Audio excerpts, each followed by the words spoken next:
अब अगर मैं आपसे कहूं कि अगर किसी स्ट्रेट करंट कैरिंग वायर के करीब में एक स्क्वायर शेप का लूप रखा हो और लूप को हम मूव कराएं किसी कांस्टेंट वेलोसिटी के साथ में, तो लूप में कितना ईएमएफ इंड्यूस होगा due to the motion. And अगर इस लूप का रेजिस्टेंस कैपिटल आर हो तो लूप में कितनी करंट जनरेट होगी, क्या आप इसको पता लगा सकते हैं? आज के इस लेक्चर में हम लोग मोशनल ईएमएफ के सपोर्ट से इस क्वेश्चन को बड़ी ही आसानी के साथ में सॉल्व करेंगे। पूरा लेक्चर बड़े ध्यानपूर्वक देखिएगा। देखो डायग्राम में मैंने दिखाया हुआ है, एक हमारे पास में स्ट्रेट वायर है जिस वायर में करंट आई पास कर रही है इन अपवर्ड डायरेक्शन। इस करंट की वजह से इसके चारों तरफ मैग्नेटिक फील्ड जनरेट हो रहा है और इसी के मैग्नेटिक फील्ड में देखा जाए तो स्मॉल ए के डिस्टेंस पर एक लूप रखा हुआ है। लूप की हर एक जो साइड है उसकी जो लंबाई है वो है कैपिटल एल। लूप को कांस्टेंट वेलोसिटी v से चला रहे हैं, तो मोशन की वजह से जरा सोचिए क्या होने वाला है। मोशन की वजह से लूप से जो भी मैग्नेटिक फ्लक्स अटैच हो रहा है वो बदलेगा। क्यों बदलेगा?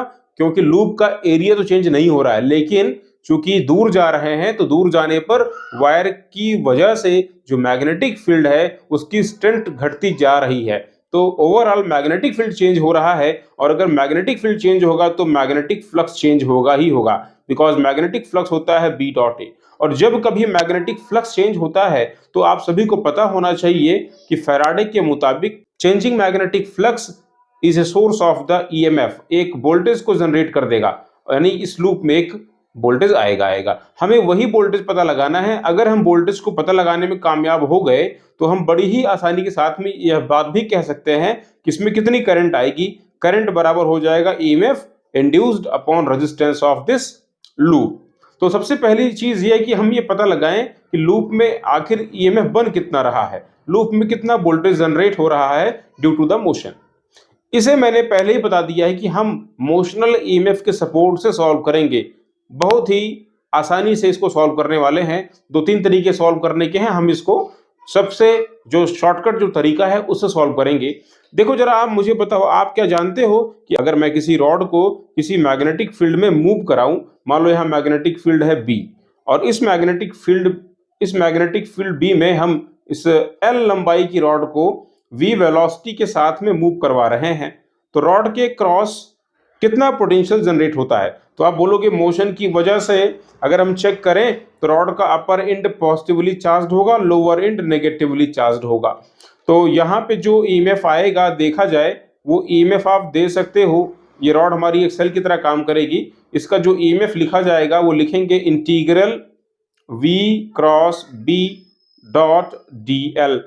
एक छोटे से एलिमेंट्री पार्टिकल निकालेंगे, फिर इसको इंटीग्रेट कर डालेंगे और इंटीग्रेट करने पर ये इंटीग्रल चला जाएगा dl पर और ये टोटल लेंथ बन जाएगी। इस रॉड की टोटल लेंथ बन के बाहर आ जाएगी और हम इसको लिख देंगे v cross b times of vector l।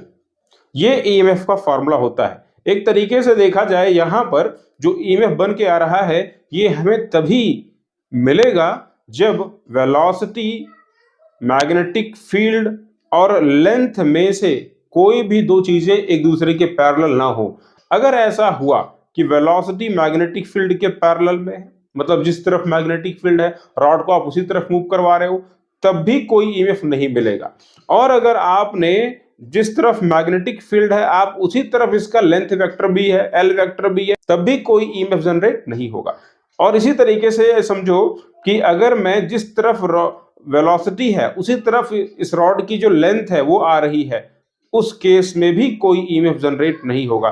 ये बात आपके दिमाग में होनी चाहिए। इन सब सिचुएशन में रॉड में कोई भी ईएमएफ जनरेट नहीं होगा। तो जरा देखो ध्यान से, ये जो स्क्वायर शेप का लूप है जो बहरहाल मैग्नेटिक फील्ड में है, इसमें से अगर हम समझना चाहें इस लूप की जो साइड्स हैं P, Q, R, S, इसमें से अगर देखा जाए जो ये वाली साइड है, देखो PQ, और देखो जो ये वाली साइड है RS, ये देखो बेसिकली इनकी जो लेंथ आ रही है वो उसी तरफ आ रही जिस तरफ रॉड मूव कर रही है। तो क्या इसमें कोई ईएमएफ आएगा? बोलोगे इसमें कोई ईएमएफ जनरेट नहीं होगा। तो ईएमएफ जनरेट किस में होगा? बोलोगे इस R में जो कि है SP या PS और RQ जो कि जस्ट परपेंडिकुलर हैं डायरेक्शन ऑफ मोशन के। बोलोगे ठीक है, तो मतलब इन दोनों रॉड में जो ईएमएफ आएगा उनको निकाल करके फिर हम इसको सॉल्व कर लें, सर खट से आ जाएगा। देखो ध्यान से, हमने क्या कर दिया, मैंने पूछा आपसे जरा बताओ कि जरा बताओ इस वाली रॉड में कितना ईएमएफ आएगा, इस वाली रॉड में जो ये है एसपी, तो बोलोगे ये जो एसपी रॉड है, देखो जरा ध्यान से, ये कितनी डिस्टेंस पर है, एक ही डिस्टेंस पर है। यहां पर जो मैग्नेटिक फील्ड है वो मैग्नेटिक फील्ड आप निकाल लीजिए, फिर आप लगा दीजिए फार्मूला, फिर आप लगा दीजिए फार्मूला, फार्मूला क्या लगाओगे, वीवीएल, खत्म कहानी। यहां फाइंड कर लीजिए और फिर इस वाले रॉड में फाइंड कर लीजिए, दोनों को सॉल्व कर लीजिए। मैं निकालता हूं, आइए। मैंने सिंपली यहां पे क्या कर दिया है, मैंने यहां पर एक इसको सिंबल दे दिया है सेल का, चूंकि रॉड हमारी ये सेल की तरह काम करेगी, इसका अपर एंड पॉजिटिवली चार्ज हो जाएगा और लोअर एंड नेगेटिवली चार्ज हो जाएगा। जो ईएमएफ आएगा पहली वाली रॉड में, चलो मान लेते हैं ये है ईएमएफ E1, मैं E1 को फाइंड करता हूं, लिखेंगे E1 को, E1 बराबर magnetic field at that place into velocity into length. और जरा देखो मैग्नेटिक फील्ड कितना बनेगा, ए डिस्टेंस पर वायर से जिसमें करंट आई जा रही है, तो बोलोगे आप स्ट्रेट करंट करेंगे वायर की वजह से, मैग्नेटिक फील्ड का फार्मूला होता है B equals mu not I upon 2 pi r, ये फार्मूला होता है। तो लगाइए यही फार्मूला, पॉइंट P पर जरा देखो कितना बनेगा मैग्नेटिक फील्ड, तो बोलोगे ये बनेगा mu not I upon 2 pi x, sorry 2 पाई ए, क्योंकि ये ए की डिस्टेंस पर है, into velocity B into length L हो गई। ठीक है, ये E1 की वैल्यू हो गई। इसी तरीके से आप पता लगा लीजिए कि दूसरी जो रॉड है आर क्यू, इसमें कितना ईएमएफ आएगा, तो बोलोगे इसमें जो ईएमएफ आएगा उसको भी निकाल सकते हैं, इसका भी अपर एंड पॉजिटिवली चार्ज होगा, लोअर एंड नेगेटिवली चार्ज हो जाएगा मोशन की वजह से, ये भी एक बैटरी बनाएगा। चलो मान लेते हैं कि इसका ईएमएफ E2 है, तो E2 को निकाला जाए तो कैसे निकालोगे, बोलोगे मैग्नेटिक फील्ड जो इस जगह पर है इनटू वेलोसिटी इनटू लेंथ है, तो बोलोगे ये हो जाएगा म्यू नॉट आई अपॉन 2 पाई, इसकी डिस्टेंस यहां से कितनी है वायर से, तो बोलोगे वायर से इसकी डिस्टेंस हो जाएगी a प्लस एल, है कि नहीं, यहां लिख देंगे a प्लस एल, ये तो हो गया magnetic field into velocity into length l, खत्म। तो दोनों ही रॉड में जो ईएमएफ आ रहा है वो हमको मिल चुका है। पहले वाले में आया है म्यू नॉट आई अपॉन 2 पाई ये VL, दूसरे वाले में आया है mu not I upon 2 pi into AL times of VL। देख लीजिए, अब ये पूरी तरीके से ये एक ऐसा कुछ सीन बन चुका है हमारे पास में।